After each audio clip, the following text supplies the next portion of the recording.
Cuando era niño, algunas veces mi familia me llevaba a visitar a mi bisabuela, que vivía en la colonia Valle Gómez, en la Ciudad de México.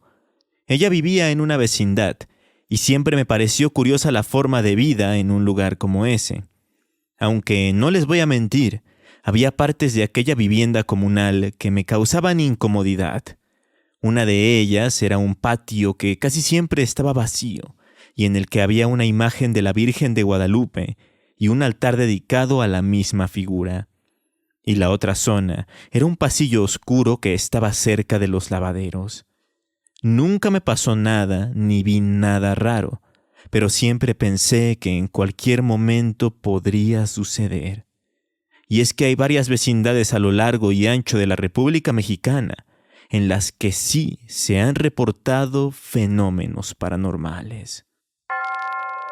A través de los años, muchas leyendas urbanas, históricas y de terror le han dado la identidad cultural a México. Semana a semana, haremos un recorrido por todas ellas.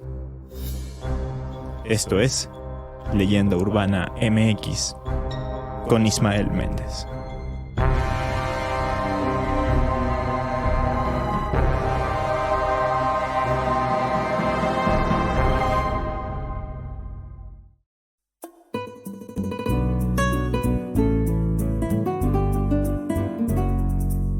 Las vecindades son un tipo de vivienda que fue muy popular en México a principios y a mediados del siglo pasado, puesto que fueron una solución habitacional para muchas familias pertenecientes a la clase trabajadora. Se caracterizaban, o más bien se caracterizan, porque aún existen algunas, por tener una o dos plantas en las que se organizaban varias viviendas, generalmente alrededor de un patio central, en donde se desarrollan las actividades comunitarias. Del mismo modo, muchos de los servicios de las vecindades eran compartidos para las personas que en ellas tuvieran su hogar. Aunque seguramente la mayoría de ustedes sabe cómo luce una vecindad, gracias al Chavo del Ocho, cuya trama se desarrollaba dentro de una. Pasa que este tipo de viviendas fueron tan comunes y utilizadas por los mexicanos que aparecieron en diversas obras cinematográficas y televisivas.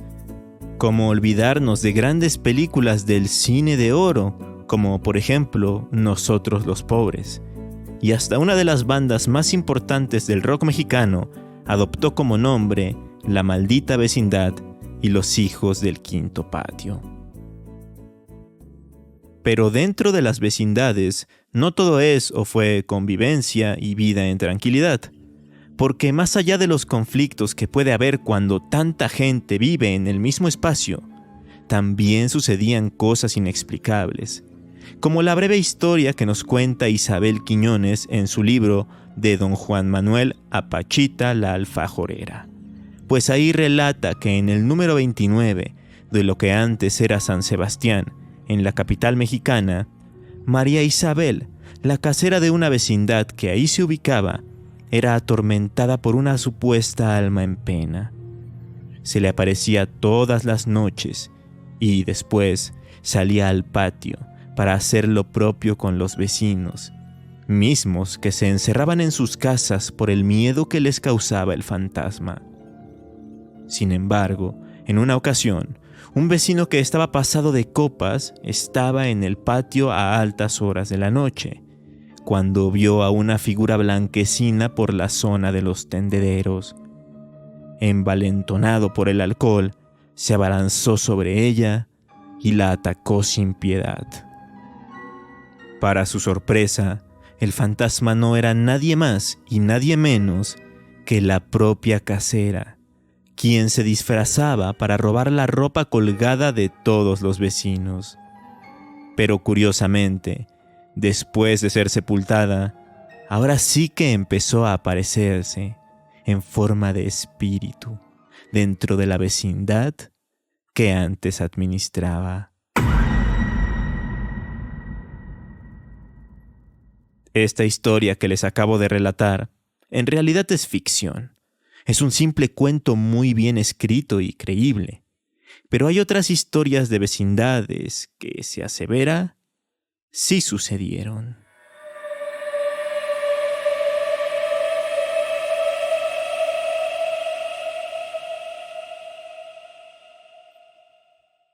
En la ciudad de Orizaba, Veracruz, existió una vecindad muy pero que muy particular por dos motivos. El primero de ellos es que ocupaba el lugar de lo que antiguamente fue el convento de San José de Gracia. Y el segundo es que en su interior hay un árbol al que popularmente se le conoce como el árbol del diablo. El árbol en cuestión es un amate, un árbol que tiene la característica de crecer tanto en sus raíces que éstas pueden incluso trepar en los muros de las construcciones. En concreto, ese amate de Orizaba, se presume, está en pie desde hace más de un siglo y ha resistido al paso del tiempo y a los diferentes usos del lugar porque nadie se ha atrevido a cortarlo, ya que se cree, en su interior, vive el demonio. Sale en las noches de lluvia y espera pacientemente al pie del árbol o entre su follaje a que pase alguien débil y avaricioso que busque cambiar su alma por tesoros y riquezas.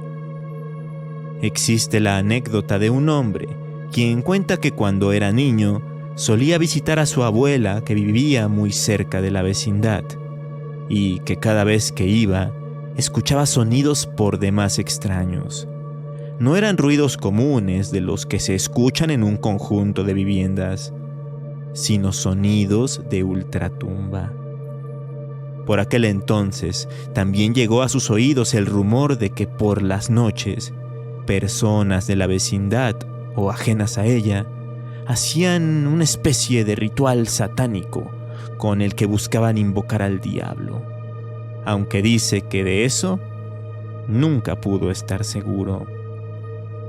Luego, precisamente su abuela le llegó a contar en más de una ocasión que cuando el viento corría hacia su casa y llegaba desde la dirección de donde se encuentra el árbol, el aire se sentía como espeso, caliente y además llegaba un fuerte olor a quemado. Otras personas contaban que a veces no se veía al diablo en el árbol, pero sí a otras figuras espectrales o sombras moviéndose alrededor de él. Y gente de la vecindad afirmaba que siempre que estaba cerca del árbol podía sentir muy fuertemente la presencia de alguien, a pesar de que no hubiera nadie más a su alrededor. Para la gente de la época, me imagino, tuvo que ser muy difícil compartir la vecindad con el diablo. El diablo era su vecino.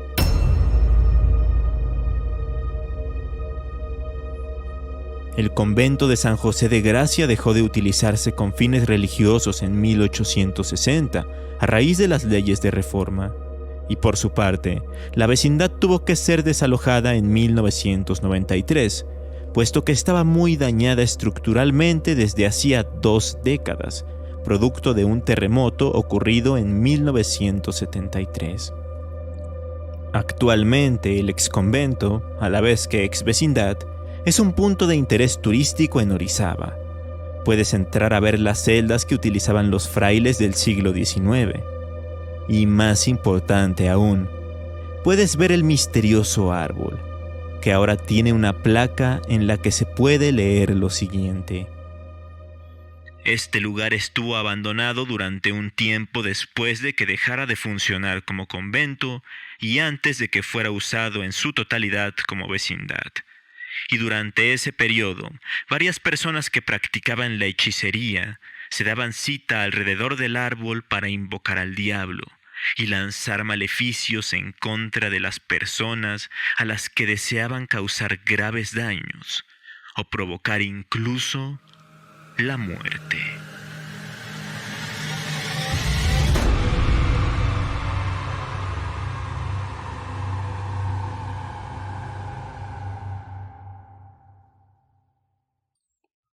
De forma muy similar a la anterior, en la ciudad de Puebla existe un lugar que primero fue un convento y después fue vecindad. De hecho, la historia es paralela, porque precisamente tras las leyes de reforma, ese punto que perteneció al templo de Nuestra Señora de la Concordia tuvo que ser abandonado por los monjes que lo habitaban. Cuando ya fue adoptado como vecindad, se cuenta, en una de las viviendas, habitaba un abogado que regularmente llegaba muy tarde a descansar. Lo curioso es que siempre que ingresaba a la vecindad, veía en el patio a un anciano sentado en las escaleras, que siempre llevaba un rosario en las manos y parecía estar rezando. Como siempre se lo encontraba, lo saludaba amistosamente e intercambiaban algunas palabras.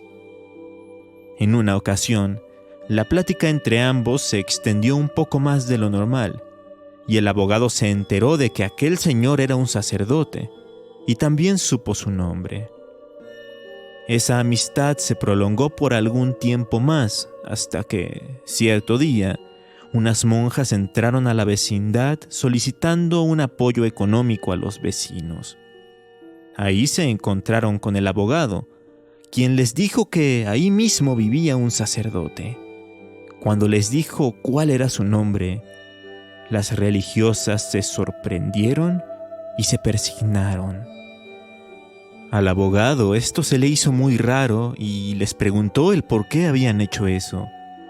Y ellas, con voz temblorosa, le comentaron que ese sacerdote había muerto muchísimo tiempo atrás, y que incluso desde la época en la que el sitio aún era un convento, ese sacerdote se aparecía todas las noches sentado en las escaleras, en posición de rezo.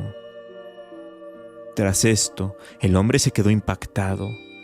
De hecho, no soportó la impresión y ni siquiera quiso investigar más acerca del anciano, ni esperar a verlo por la noche para preguntarle algo relacionado con el tema. Y mejor decidió mudarse de ahí. Se había hecho amigo de un fantasma, y aunque fuera un ser amable y benévolo, la idea lo horrorizaba.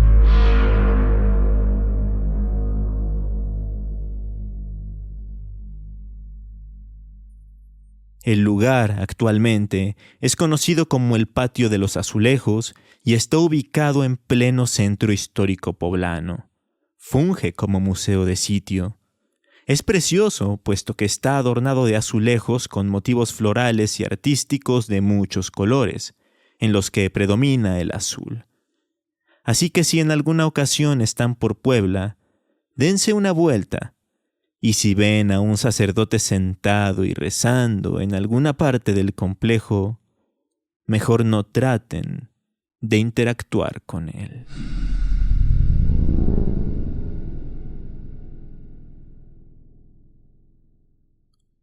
Para conocer la siguiente vecindad embrujada, tenemos que irnos hasta el norte del país, a la colonia Independencia, en Tijuana, porque ahí existía una vecindad muy relacionada con lo paranormal.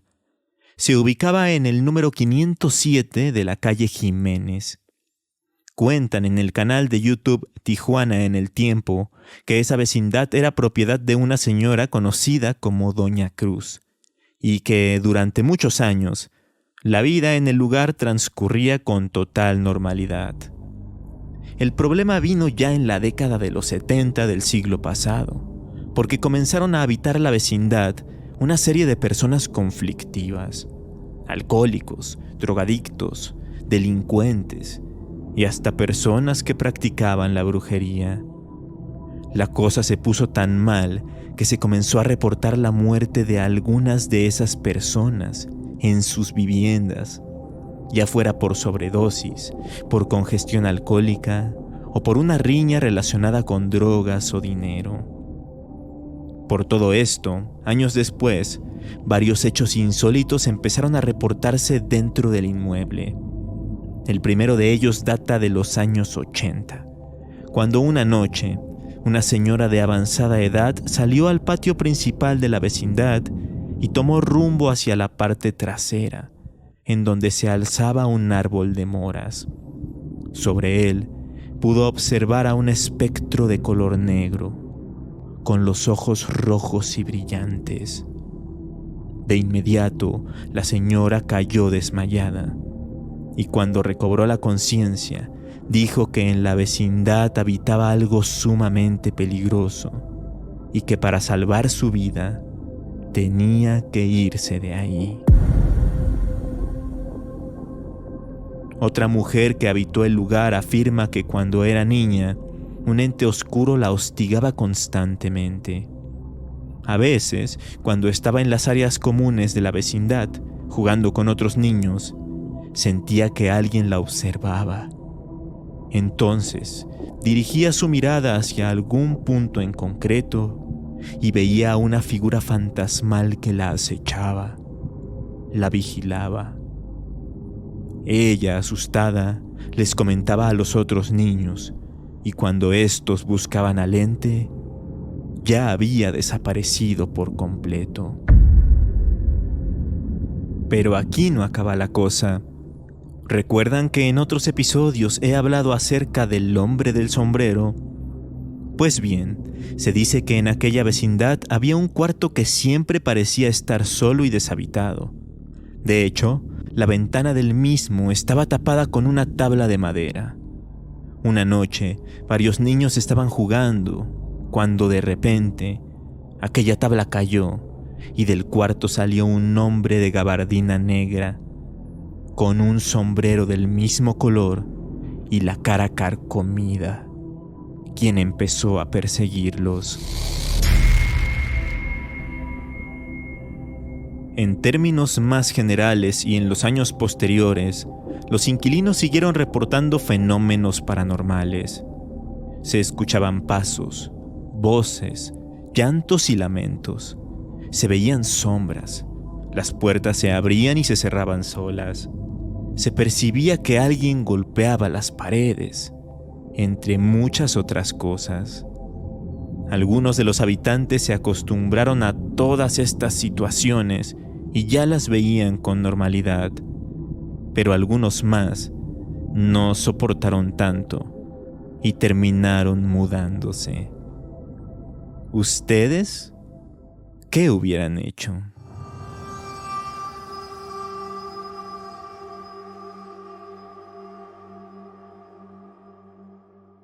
Más allá de que las vecindades hayan aparecido en decenas de obras de la cultura popular mexicana, pocas de ellas estuvieron relacionadas con el horror. Así que en esta ocasión quiero recomendarles un cuento corto que se publicó en el periódico El Sol de Quintana Roo. Pueden leerlo desde su página web y se llama El cuarto de la vecindad. No puedo desentrañar mucho sobre la trama, pero la premisa se basa en que un joven que busca un lugar económico donde vivir ve un anuncio en el periódico en el que rentan una vivienda dentro de una vecindad, mucho más barata de lo normal. Y cuando va al lugar a pedir informes, le dicen que el precio es así porque se encuentra al lado de una casa embrujada. Aún así, con la advertencia, decide rentarla. El resto tienen que descubrirlo ustedes. Mientras lo hacen, yo los invito a seguirme a través de redes sociales. Me encuentran como Leyenda Urbana MX en Facebook e Instagram. Del mismo modo, pueden seguirme desde la plataforma de podcasting en la que me escuchen, y así no se perderán ningún nuevo programa. Nos escuchamos el próximo domingo con más historias y leyendas. Hasta entonces.